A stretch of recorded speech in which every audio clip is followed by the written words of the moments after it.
반갑습니다. 브랜드와 비즈니스의 치열한 전쟁사를 파헤치는 브랜딩 전쟁 스토리텔러입니다. 본격적인 이야기를 시작하기에 앞서 최근 뉴스 하나를 먼저 짚고 넘어가야겠습니다. 아마 많은 분들이 기사를 보고 가슴이 철렁하셨을 겁니다. 바로 쿠팡 앱 내에서 일부 회원의 개인정보가 다른 사람에게 노출되는 사고가 발생했다는 소식이었죠. 내 이름과 주소, 그리고 주문 내역이 엉뚱한 사람에게 보일 수 있다니 정말 아찔한 일이 아닐 수 없습니다. 편리함의 대명사였던 쿠팡이 보안 문제로 도마 위에 오르면서 많은 분들이 불안해하고 계신데요. 당장 불안한 마음을 조금이라도 덜 수 있는 현실적인 대응책 두 가지를 먼저 알려드리겠습니다. 첫 번째는 2단계 인증 설정입니다. 쿠팡 앱 설정에 들어가시면 내 정보 보안 탭이 있습니다. 여기서 2단계 인증을 활성화해 두시면 누군가 내 아이디로 로그인을 시도할 때 내 휴대전화로 승인 요청이 오게 됩니다. 번거롭더라도 보안을 위해 꼭 설정해 두시는 게 좋습니다. 두 번째는 결제수단 삭제입니다. 혹시 모를 도용이 걱정되신다면 미리 등록해둔 신용카드나 계좌 정보를 삭제하고 필요할 때마다 입력해서 쓰는 방법입니다. 조금 귀찮을 수 있겠지만 내 지갑을 지키는 가장 확실한 방법이기도 하죠. 자, 보안 이슈로 시끄러운 와중에도 여전히 우리 집 문 앞에는 로켓 배송 박스가 쌓여 있습니다. 불안하면서도 끊을 수 없는 마약 같은 서비스.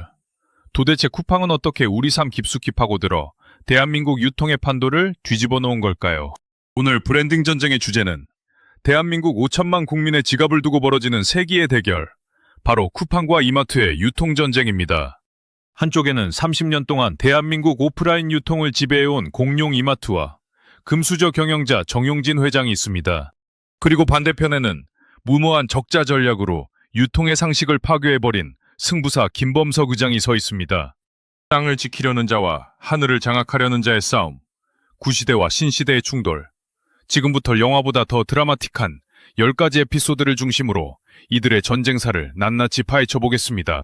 첫 번째 에피소드는 2010년대 초반 쿠팡맨의 손편지입니다. 시간을 2010년대로 돌려보겠습니다. 당시 대한민국 유통의 왕은 단연 이마트였습니다. 주말이면 온 가족이 차를 타고 마트에 가서 카트 가득 장을 보는 게 중산층의 상징이었죠. 반면 쿠팡은 그저 식당 쿠폰이나 마사지 이용권을 반값에 파는 여러 소셜 커머스 업체 중 하나에 불과했습니다. 티몬 위메프와 도토리 키재기를 하고 있었죠. 하지만 하버드 중퇴 출신의 김범석은 다른 꿈을 꾸고 있었습니다. 그는 아마존을 보며 생각했습니다. 단순히 물건을 중개하는 게 아니라 우리가 직접 사서 직접 가져다 주자. 그렇게 2014년 로켓 배송이 탄생합니다. 당시 로켓 배송은 단순히 빠르기만 한 게 아니었습니다. 초창기 쿠팡맨들은 고객에게 손편지를 써주거나 택배 박스에 귀여운 그림을 그려주기도 했습니다. 고객이 부재 중이면 문 앞에 택배를 놓고 인증사진을 찍어 보내주는 지금은 당연한 이 시스템을 처음 도입한 것도 쿠팡이었습니다. 어떤 고객은 쿠팡맨이 아이를 깨우지 않기 위해 초인종 대신 노크를 살살하고 문 앞에 두고 간 쪽지를 보고 감동하여 인터넷에 올리기도 했죠. 이 감성 마케팅은 맘카페를 중심으로 폭발적인 반응을 일으켰습니다. 친절하고 빠른데 무거운 기저귀와 생수를 문 앞까지 가져다 준다니 주부들은 환호했습니다. 이것이 쿠팡이 팬덤을 만든 시작이었습니다. 두 번째 에피소드는 2016년 발발한 기저귀 전쟁입니다. 쿠팡의 성장에 위기감을 느낀 이마트가 드디어 칼을 빼듭니다. 당시 이마트는 유통전 채널을 통틀어 기저귀를 최저가에 판매하겠다고 선언했습니다. 기저귀는 아이 키우는 집에서 가장 많이 반복적으로 구매하는 핵심 미끼 상품이었기 때문입니다. 이른바 시원전쟁이 시작되었습니다. 이마트가 가격을 내리면 쿠팡이 따라 내리고 쿠팡이 내리면 이마트가 더 내렸습니다. 겉으로 보기엔 가격 싸움이었지만 본질은 주도권 싸움이었습니다. 자본력이 빵빵한 이마트는 우리가 마음만 먹으면 너희 같은 스타트업 하나 죽이는 건 일도 아니다 라는 걸 보여주고 싶어 했습니다. 하지만 결과는 이마트의 판정패였습니다. 소비자들은 가격이 10원, 20원 싼 것보다 당장 내일 아침 아이 기저귀가 떨어지지 않게 문 앞에 가져다주는 확실함을 선택했습니다. 가격 경쟁력보다 배송 편의성이 더 강력한 무기라는 것이 증명된 역사적인 사건이었습니다. 세 번째 에피소드는 손정희 회장의 3조 원 투자와 계획된 적자입니다. 기저귀 전쟁에서 이겼지만 쿠팡의 재정 상태는 엉망이었습니다. 물류센터를 짓고 쿠팡맨을 직접 고용하느라 매년 수천억 원의 적자가 났습니다. 언론에서는 매년 쿠팡 위기설을 보도했습니다. 망하는 건 시간 문제라는 비아냥이 쏟아졌죠. 그때 구세주가 등장합니다. 바로 소프트뱅크의 손정희 회장입니다. 그는 김범석 의장의 비전을 믿고 2015년 10억 달러, 2018년 20억 달러, 도합 30억 달러, 우리 돈으로 약 3조 원이 넘는 천문학적인 돈을 투자합니다. 김범석 의장은 이 돈을 믿고 더욱 과감하게 질렀습니다. 그리고 유명한 말을 남깁니다. 이 모든 것은 적자가 아니라 미래를 위한 투자, 즉 계획된 적자입니다. 사람들은 말장난이라며 비웃었지만 그는 고객을 가두는 락인 효과를 확신하고 있었습니다. 네 번째 에피소드는 덕형 물류센터 화재와 불매운동입니다. 승승장구하던 쿠팡에게도 큰 위기가 찾아옵니다. 2021년 이천덕편 물류센터에서 대형 화재가 발생했습니다. 이 사고로 소방관 한 분이 순직하는 안타까운 일이 벌어졌죠.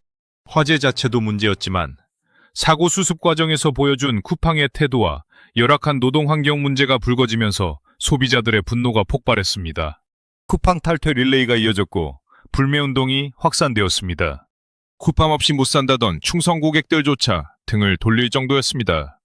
하지만 아이러니하게도 이 불매운동은 오래가지 못했습니다. 이미 로켓 배송의 편리함에 중독된 소비자들은 대체제를 찾지 못하고 다시 쿠팡으로 돌아왔습니다. 쿠팡의 시장 지배력이 얼마나 무서운 수준인지 역설적으로 보여준 사건이었습니다. 다섯 번째 에피소드는 코로나19 팬데믹이라는 게임 체인저입니다. 2020년 전 세계를 강타한 코로나는 유통전쟁의 판도를 완전히 뒤엎어버린 거대한 변곡점이었습니다. 사람들은 밖으로 나갈 수가 없었습니다. 마트에 가는 것이 공포가 되었죠. 그때 유일한 구명줄이 되어준 것이 바로 쿠팡이었습니다. 휴지, 라면, 마스크, 생수, 모든 주문이 쿠팡으로 몰렸습니다. 물류 시스템이 마비될 정도였지만 쿠팡은 그동안 깔아놓은 전국 물류망 덕분에 어떻게든 배송을 해냈습니다. 이 시기 쿠팡의 매출은 폭발적으로 성장했고 만년 적자 기업이라며 손가락질받던 쿠팡은 한국인의 삶을 지탱하는 사회적 인프라 기업으로 격상되었습니다. 여섯 번째 에피소드는 뉴욕 증시 상장과 100조 원의 충격입니다. 2021년 김범석 의장은 또 한 번의 승부수를 던집니다. 바로 미국 뉴욕 증시 상장입니다. 한국 기업이 한국 증시가 아닌 뉴욕 증권거래소에 직상장한다는 소식에 모두가 놀랐습니다. 상장 첫날 쿠팡의 시가총액은 100조 원을 돌파했습니다. 100조 원.